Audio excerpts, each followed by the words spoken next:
Hey everyone, welcome back to our channel. My name is Kem. I'm Rue. And this is another episode of In Your Prime. Thanks for joining us again. On today's episode, we got a really good topic for you. Our episodes seem to follow a certain pattern.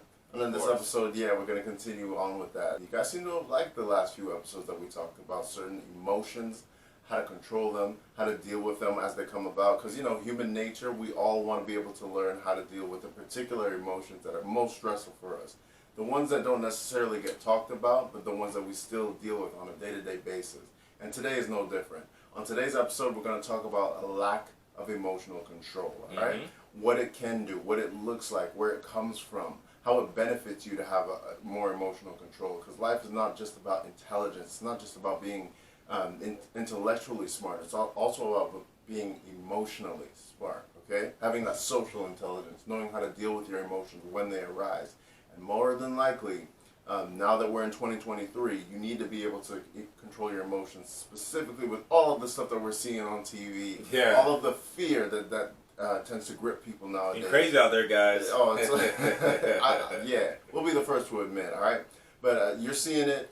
You're probably wondering how to deal with this, how to deal with some of the things that you might be anticipating in the future. Today, we're going to try our best to help you out with that. But first, we're going to start off with where it comes from.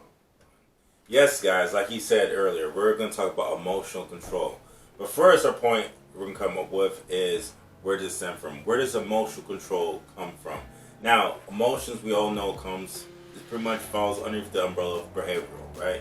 And we all get our behaviors for different places, different things, but mostly comes from either our culture, which has to do with our parents, upbringing, any traditions that, you know, we might incorporate in our lives, or environmental. Maybe the city you grew up in, the town, the state. You know, whatever environments around you can affect your behavior, how you interact with the world. So, for example, I come from a family where it's well known that everyone has crazy laugh, right? So, naturally, I have a crazy laugh. You won't see it in this episode, I promise you won't, okay? But because of that, but being around my parents and around the environment that I was around, I naturally came up with a crazy laugh as well, right? But that can be said of how you handle situations, right? For example, you run a father who has a bad temper, he loses his temper, then now you're going to start losing temper just like him. Like, for example, that's behavioral. You picked up from your father because the traits natural around him every single day, you picked that up. Like it was modeled to you, right? Yeah. And for what we know from the other episodes we talked about mirror neurons, right? You're not naturally sync up with behaviorals of your friends, your family members, what you see on TV. All those affect how you interact with the world, how you interact with yourself, right? So, if you find yourself getting more emotional than usual, look to your parents, look to your father, your mother, and see how they handle emotional situations. And see if something that's natural or something that was taught. Yeah, exactly. And also look to you are the product of your environment. So even if it didn't come specifically from your parents, you will pick up a lot of your personality, your character traits, your behaviors. The things that you handle innately, you will pick that up from your parents. But also, what did your social circle look like as you were growing up? What were your friends like? What were your teachers like? As a child, you are constantly picking up behaviors that you're not even aware of, but they're all getting ingrained into your subconscious mind, all right? So if you handle emotions in a particular way, think about some of the ways, some of the people who had the most influence on your life. How did they portray emotions to you? Yes, of course. And if you're aware of where those influences come from, then you can change it, control it. Like, for example, you don't have to be a slave to your own emotions. Like, we're both fans of Rob Green here, and one of the quotes he said, I'm not going to quote it directly, right? But he described it as something like this, like, with emotions in your mind, like, the emotions should be the horse, and your mind should be the rider. You should be able to control your emotions, not let your emotions control you. Because when your emotions control you, it tends to happen in not so fond memories of situations, like, you might said something you didn't mean, or overreacted to a certain situation because you're too emotional, right? And we all know from culture, we have certain cultures that we know are more like loudspeakers or more animated, and that's a good thing. We're not going to say don't change who you are, but sometimes in certain situations, you need to actually apply self-control, which instills like having emotional control. Okay, so we talked about a lot of how your past can influence your emotional control or lack thereof, right? But think about the things that you're doing right now. Think about the things that are happening in the present moment. Think about your daily influences, and they can come in the form of entertainment through movies, music, the news, sitcoms. One of the biggest things today is social media, right? Social media, yeah, that's with the for internet sure. and all that. Pay attention. Pay attention specifically to the short form videos, the YouTubes, the TikToks, the shorts, even Instagram. Like, a lot of them, they're made to be able to encapsulate your emotion, they encapsulate your attention in the first 3 seconds or so, right? And if you pay attention to people's attention spans, they're slowly draining. And that's not a criticism. I'm at fault with that too. But let's think about this. It's made for shock value. It's made to be able to appeal to the senses, appeal to your emotions, so that, wow, like, if you see something, especially these actors nowadays, or actors, it's since the beginning of time, like, actors are made to portray and exaggerate emotions to be able to depict that to their audience, which is us. So pay attention to the things that you're constantly surrounding yourself with each and every day. What videos are you watching? What type of genre is your favorite, right? Do you constantly watch thrillers? Do you constantly watch things that are fear-based? Do you constantly watch things that might be exciting you? And excitement is good. We all want to be able to feel that way. We all want to be able to take a break from the mundane, take a break from work, take a break from all those things that are kind of stressful. But you got to think, sometimes the things that you might be watching might be bringing you a certain amount of stress that you're not aware of. It might be slowly seeping into your subconscious mind, and over time can cause you to react that way. I'll bring up some examples. Like, you might be watching a sitcom, right? And you see the husband and the wife, the spouse, they're fighting about something. And you laugh at that. Like, how many different reality shows do you get to see people just kind of fight verbally, physically about things? And it is entertaining. Trust me, I used to watch a lot of that stuff. You were enjoying drinks everywhere? Yeah, right? Like, who doesn't want to see that? My baby mama, you still haven't heard. That's why Jerry Springer did so well. Jerry, rest in peace, Jerry. Exactly. So, but shows like that do very well. They appeal to a certain part of us that just want to be able to unwind and distract ourselves. But that distraction eventually starts becoming just part of your day-to-day reality. That starts to become the way that you react because you've seen it so much. Your mirror neurons pick up on that behavior. And then when a certain situation like that occurs in your life, then you're going to react that way too. And then you're going to lack that emotional control that we're trying to emphasize here. So pay attention to your daily influences as well. Yes, and Cam, I'll interject real quick. Is that what we need to understand about the mind is that we can't really tell the difference between reality and perceived reality. Yes. Why is that important, Cam? Because, for example, he said if you watch the same type of stimuli every single day, you'll be hyper stimuli, right? For example, if I'm watching a lot of shows that has a lot of negativity, a lot of like fighting, a lot of like violence, that might be okay like maybe every once in a while. But if I'm consistently consuming that information in my brain, now I'm feeling those emotions again and again unnaturally, right? And for example, like I'll go in the store or I go out in the world and I now have this angry mindset and I take it out on someone. You know what I'm saying? But a lot of these times where you have these people in these videos, they're shouting these, like they're cursing someone out. Oh, you're just like those Democrats or you're just like those Republicans, because they've been infused in a news cycle every single day watching this negativity about very political. Exactly. And now it's seeping into their lives, their everyday lives, where they're supposed to be with their kids, you know what I mean, with their family, co-workers. Exactly, having a good time, but they can't because their mind's being consumed with so much negativity. Now it's controlling their lives, and it's controlling their emotions. Yeah, exactly. So pay attention to these things, ladies and gentlemen. They're good in small doses, and we ourselves, we also fall under the umbrella. These are things that we have to constantly remind ourselves of too. But pay attention to your daily influences, right?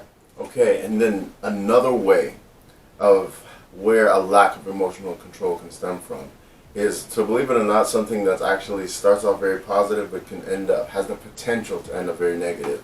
And that is the thing that you're passionate about. Now just give me a chance to explain.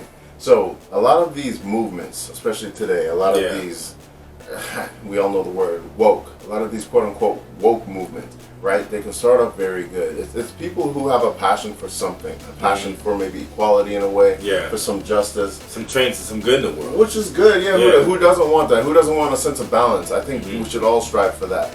But sometimes that passion can it's almost like fire, can turn into a wildfire if not properly tempered and controlled, right? So we see these movements turn into something that's very domineering. It ends up trying to control the other half of what they were trying to get equality from in the first place. It's radical. Instead of balance, it becomes very domineering. So the things that you're passionate about, the things that maybe you have a strong sense of fervor, vigor, rigor, I could use on many different terms, right? Think about those things. Think about how hard you want to work for them, but also try not to fall into the trap of going overly reacting to something. Oftentimes, because you're so passionate about it, let's say someone might say something to you that's contradictory to your belief, right? Yeah. Because you were so passionate about it, because you had that lack of emotional control, you then overreact to that person. Yeah. Yes, rightfully so. You felt strongly about it, but that emotion was not tempered. That emotion is not controlled. It didn't come from a place of reason. It came more from a place of irrationality. Okay?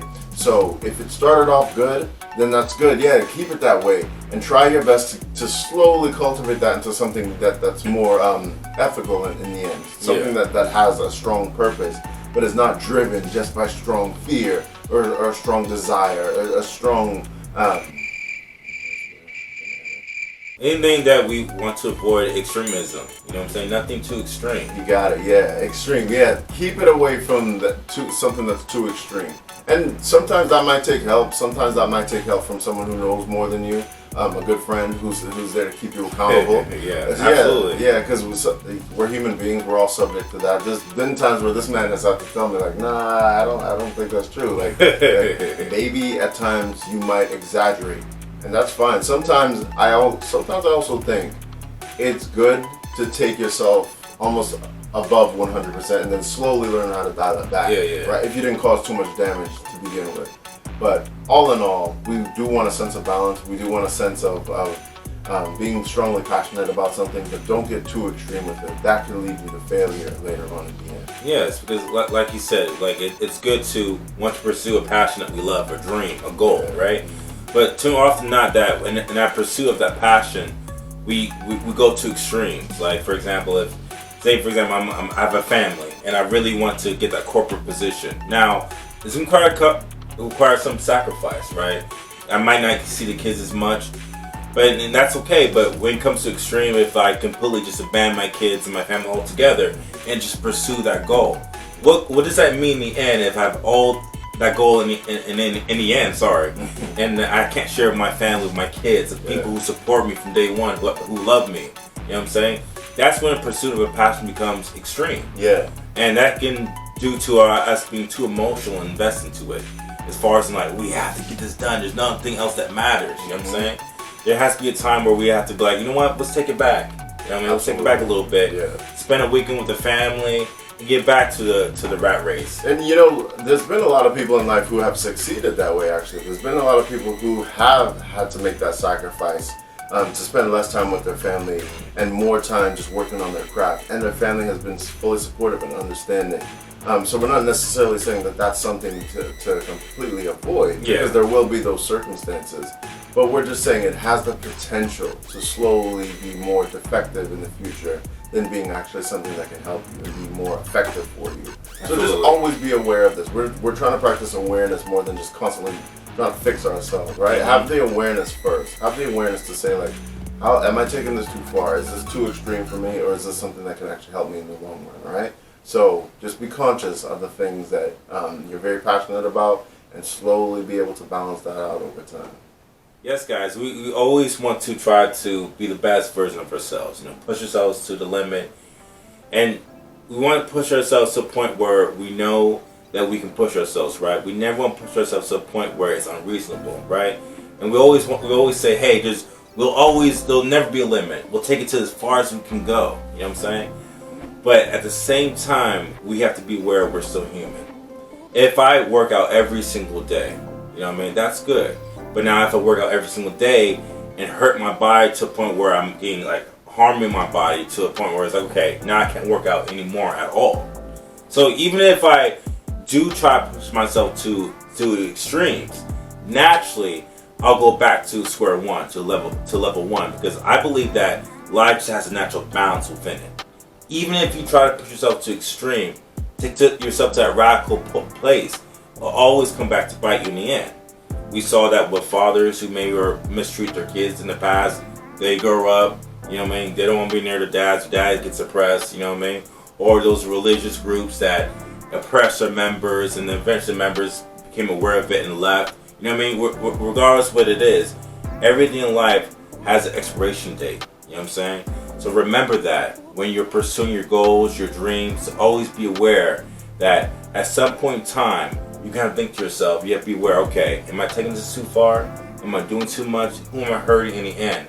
And that's where emotional control is so important. Because you realize, is this a noble goal? Or is it being fueled by a trauma, a pain, something that someone said? Because then if that's the case, and if it's a true goal, it's a true purpose, or is it your emotions controlling you?